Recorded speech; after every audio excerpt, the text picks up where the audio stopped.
ഇന്ന് ആദ്യം വിളിച്ചിട്ടാണ് കേട്ടോ ഞാൻ എഴുന്നേറ്റത്. അറിയാതെ ഉറക്കത്തിൽ പെട്ടുപോയി. ഇപ്പോഴത്തെ ക്ലൈമറ്റൊക്കെ ഭയങ്കര വെറൈറ്റി ആണല്ലേ. വെയിലാണോ മഴയാണോ എന്നൊന്നും മനസ്സിലാക്കാൻ പറ്റണില്ല. മുറ്റത്തേക്ക് നോക്കിയപ്പോഴാണ് നിറച്ച് ചവറ് കിടക്കുന്നത് കണ്ടത്. അപ്പോൾ പിന്നെ അടിക്കാതെ നിവർത്തിയില്ല. അപ്പോൾ അടിച്ചു വാരലും എല്ലാം കഴിഞ്ഞിട്ടാണ് ഉള്ളിലോട്ട് കയറിയത്. എന്നെ എഴുന്നേൽപ്പിച്ച് ആദ്യം വീണ്ടും പോയി കിടന്നു. സത്യത്തിൽ ചെറുതായിട്ടൊന്ന് ലേറ്റ് ആയിട്ടാ. ആദ്യം എന്തായാലും സ്കൂളിലേക്കും പോകണം.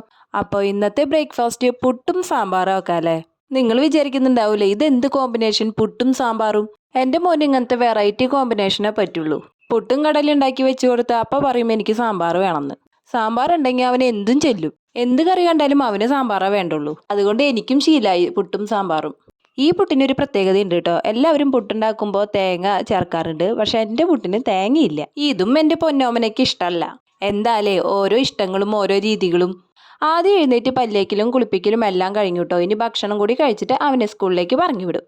ആദ്യം പോയതിന് ശേഷം ഞാൻ ഫുഡ് കഴിക്കുള്ളൂ കേട്ടോ. അതിന് മുന്നേ കഴിക്കാനുള്ള സമയം ഉണ്ടാവില്ല. അപ്പം ഇനി ഞാൻ കഴിക്കട്ടെ കേട്ടാ.